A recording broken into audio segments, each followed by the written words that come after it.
Hej alle sammen! I dag skal vi unboxe Look Fantastic boksen for november måned 2018. Så ja, jeg tænker egentlig bare, at vi skal komme i gang.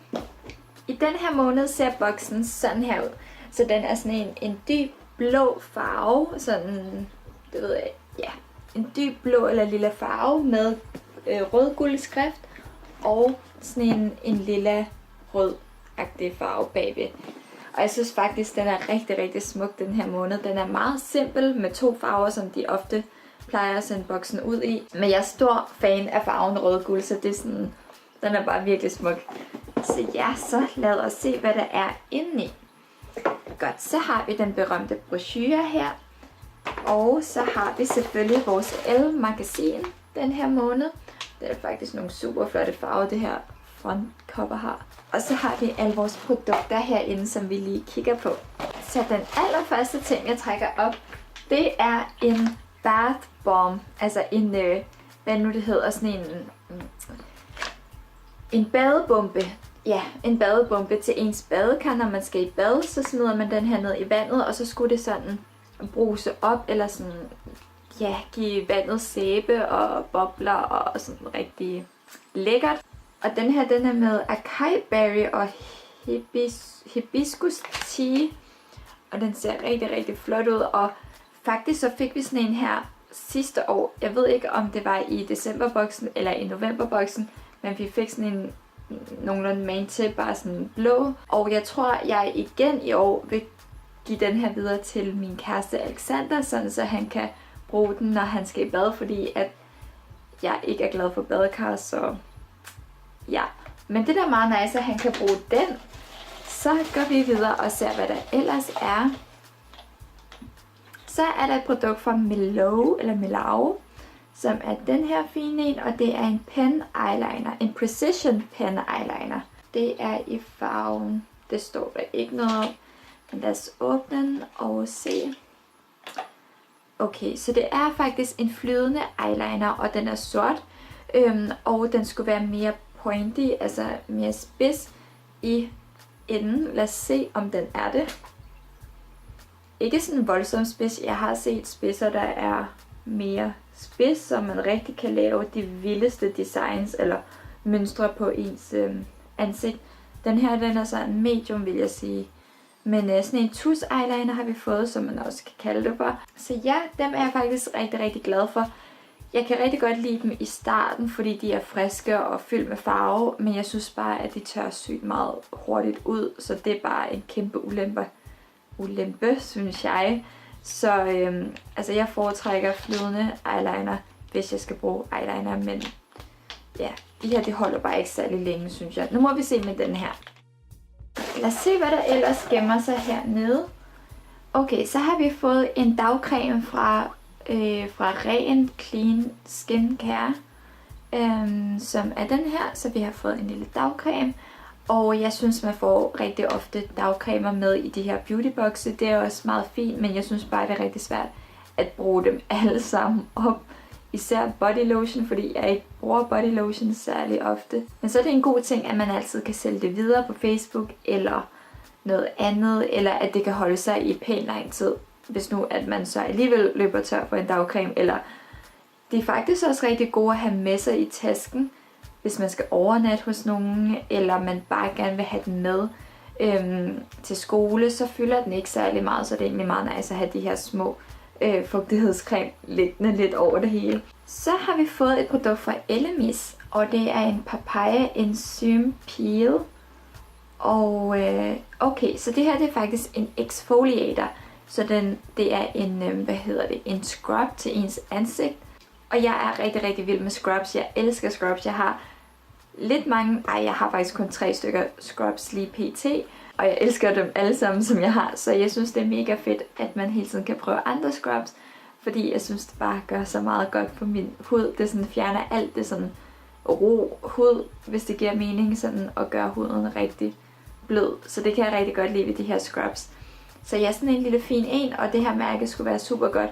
Jeg har faktisk aldrig prøvet det her mærke før, fordi hver gang vi har fået produkter for det her mærke, har det været en dagcreme, som jeg bare følte aldrig nogensinde at jeg aldrig nogensinde kom til at bruge den, så jeg har solgt den videre, eller det har været et eller andet anti-aging noget, som jeg ikke sådan går super meget op i. Men denne her lige præcis, den vil jeg super gerne bruge, fordi det lige præcis er sådan noget eksfoliering, creme, halløjsa. Så den glæder jeg mig til at prøve. Wow! Okay, så har vi fået er det en eyeshadow? Jeg tror det er, jeg ved det ikke, en illuminator. Okay, jeg ved ikke hvad det her det er. Men det er den her fra Laura Geller fra New York.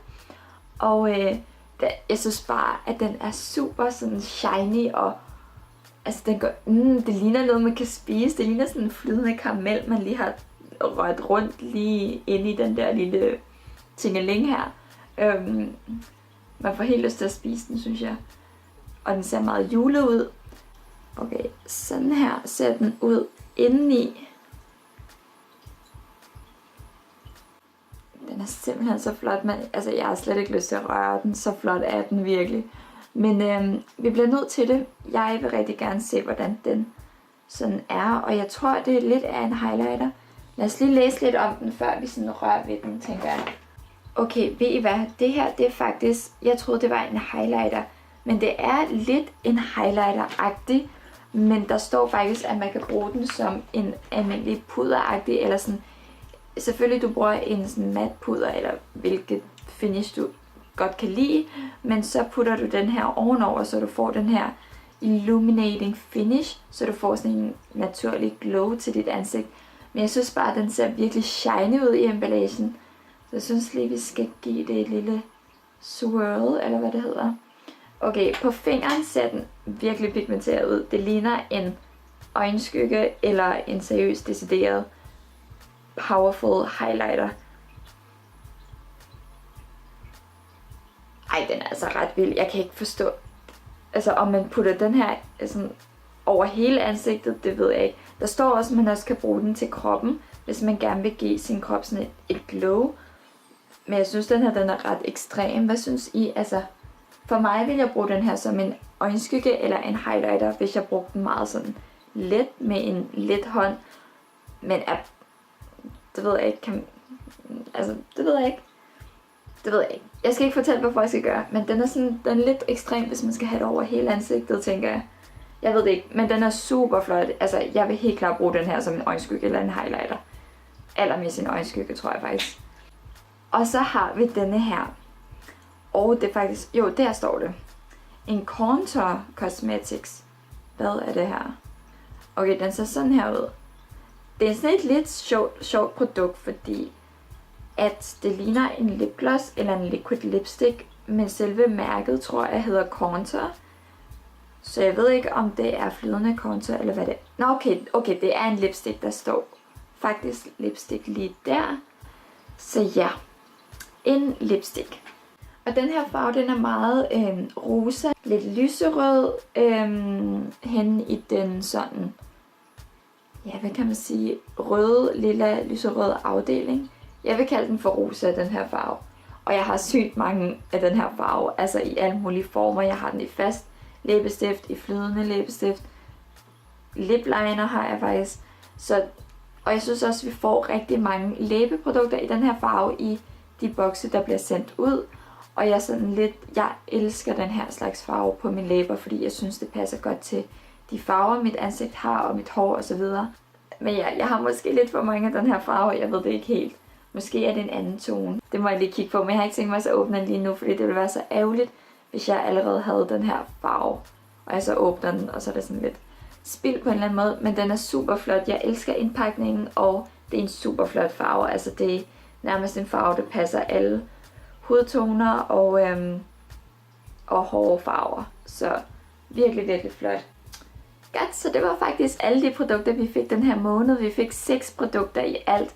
Og det var også sådan en god variation. Jeg synes, de er super gode til at sende sådan nogle varierede pakker, som er lidt til det hele. Vi har fået noget til ansigtet, noget makeup og så en forkælelse til kroppen, som var den her badebombe, som jeg pænt vil give videre til Alexander. Jeg håber, han bliver glad for den, eller kan bruge den, eller så der er sikkert en anden i mit liv, der kan bruge den. Det finder jeg ud af. Men jeg synes, det var en mega, mega nice box.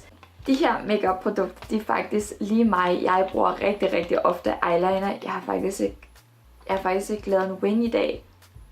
Det er faktisk Er det første gang i min video, jeg ikke har en wing? Jeg ved det ikke. Nå. Det er også en lidt anden historie, eller det ved jeg ikke.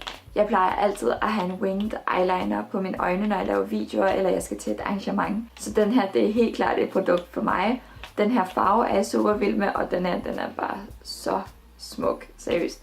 Så jeg synes, det her var en rigtig god box overall. Du får, hvad du, hvad kan man sige, køber for pengene, eller hvad er det nu, det der udtryk hedder?